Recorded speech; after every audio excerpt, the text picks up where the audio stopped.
Welcome back everybody, Chris Bricks here, and today we have a new build.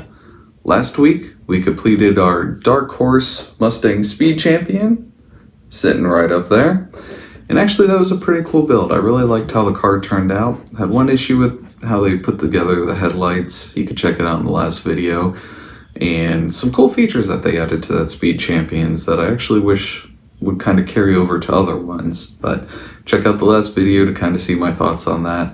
Overall, definitely recommend it as something to add to your collection if you haven't built it already. I know it's not a new set, but in case you're always on the fence on it, yeah, give it a try. I liked it. And not only that, our minifig could keep her hair and keep the roof on. That's a win-win situation. So last week we gave the following hint. And if you went ahead and followed me on Instagram, you already know what we're building today. So why delay it, right? That's right. We're going to be building the more modern Ford GT Technic set. Now, by no means is this a new set. I've had it for a while. My wife actually bought it for me, so it makes it even that much more special. And I just before didn't have the time and didn't have really a place for it. Now I kind of do with this channel, more of a purpose to build it too. So this has been sitting in the closet. I've been waiting to get this one out because I was really looking forward to this because it just looks awesome. I imagine that the shape of the new Ford, well, not new, but newer Ford GT would lend itself nicely to the Technic style pieces. And on the box, it looks good. We got about 1,466 pieces, so this video might be broken up into a couple parts just to not make it overly long. I understand most of my videos are long, but you know, there's no point of running a 2-hour video. But overall, I am really liking the shape of this. I like how it looks on the box. I'm hoping that in real life it looks great as well. I'm also curious on the size. I mean, they say it's 15 inches, so a little bit over a foot. Overall, definitely looking forward to this. Let's open up the box. The box is open, and we got about 5 sets of bags. Now, each bag number comes with multiple bags, like bag 1 has 3, bag 2 has 2, bag 3 has 3. So it's definitely a good amount of pieces per bag, which at almost 1,500 pieces when you only have 5 bags, that's, you know, 300 average, even though not all of them have 300 pieces in there. And it doesn't look terribly overwhelming, kind of like the Pagani, where you open up one set of bags and it's like, wow, this is like 600 pieces, 700 pieces for this one bag. So it just made you think, man, I'm gonna be here for hours. And you were. For, you know, the front end on it took almost 4 hours. So for this one though, it looks a lot more manageable. We definitely want to check out the sticker situation, and there's only 25 on it. I know only 25 could use more printed, but hey, that's still, I believe, as many or a little bit less than the little Lamborghini Speed Champion that we had there. So 25, not too bad. They're bigger stickers too, so hopefully they go on a little easier. You don't have to worry about fat fingering it crooked or anything like that like I do. And of course, we have the instruction booklet, which with these bigger sets, I always like when they include kind of the history of the vehicle. It's really neat. Like in the Back to the Future build, that instruction manual also had pictures from the movie and everything. I thought was really cool. So I do appreciate that LEGO does this. Instead of just get started, start building, I'll give you a little bit to look at. You know, some eye candy here with the old Ford GTs and the GT40 and all that stuff.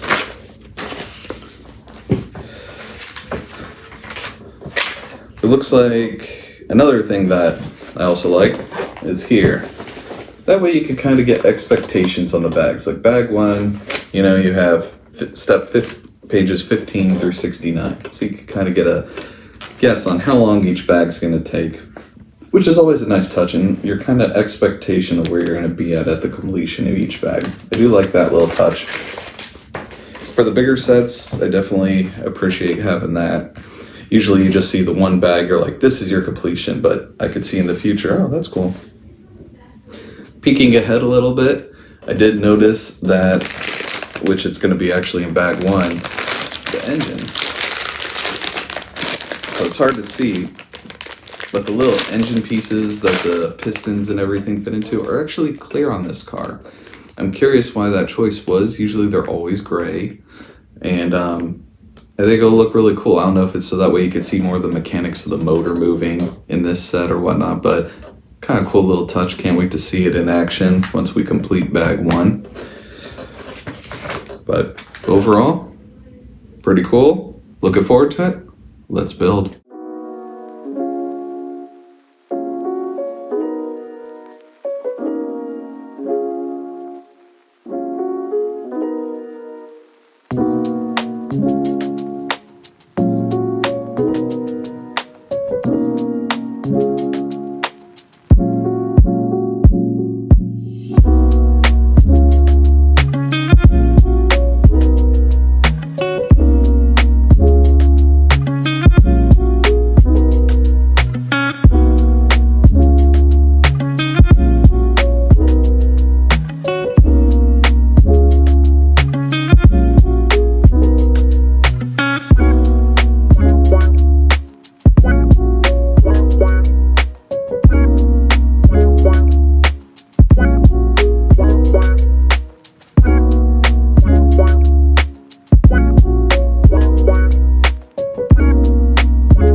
Alright, bag one is done. 56 minutes, 49 seconds. So, took longer to build this one bag than our entire dark horse over there, but obviously a lot more complication to it. It seems like a lot is going on, and two things I noticed. One, there's a lot of asymmetrical sides to it, because a lot of times, you'll build a Lego set, especially a Technic set, and it'll have you build one side and the other side kind of mirrors it with not as many pieces because it already has the prongs for attachment. But you're mirroring the other side. There's a lot of asymmetrical sides to this. One side you do it one way and then you do it completely different on the other side. So definitely make sure to keep an eye on that so you don't throw yourself off assuming, oh, I know how this side's built, I'm just going to build it this way. And so just be on the lookout for that. Also, make sure you look closely at the instructions. Not necessarily everything is very clear in the instructions. Especially for this set, it doesn't have like the red border highlight, like, oh, this piece goes here, this piece goes here. And especially when you're looking at something like this, yep, squeaky table still here. But when you're looking at something like this, and you have to put two black caps on somewhere in here, like these two pieces here. It took me a hot minute to find, okay, where did those caps go on? And it's just because they're not highlighted. So make sure you pay attention to the instructions really closely on this one. A couple times I put pieces in the wrong direction, so I had to take it apart, put it back together, but at least I caught my mistakes early on that. Overall, it looks really cool. We got the 6-cylinder EcoBoost, or for this car it should be the EcoBeast motor, because it pushes out quite a bit, and top speed I think it said was 216 out of a little 6-cylinder, which is always impressive. We got the clear engine so we could see everything going on. We got the suspension hooked up, as well as what looks like future drivetrain components on the bottom there. And just a tip for Lego builders, by the way, if you ever decide that, by any chance you need to fix something with super glue, don't do it before you go building something like this. I was repairing a mug earlier today, and of course I got super glue on the tips of my fingers, so there's like no feeling whatsoever. It also makes them super slick. As you can see in the time lapse, I was struggling to pick up pieces because the super glue on the end of my fingers just kept making them slide around. So, little pro tip, don't super glue your fingers before you start building, okay? Makes it a lot more difficult to pick up the pieces. But overall, definitely a little bit challenging, but not too bad. It was more of a pay really close attention to what you're doing and don't try to rush through this. So, under an hour for bag one, let's move on to bag two.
Bag 2 is done.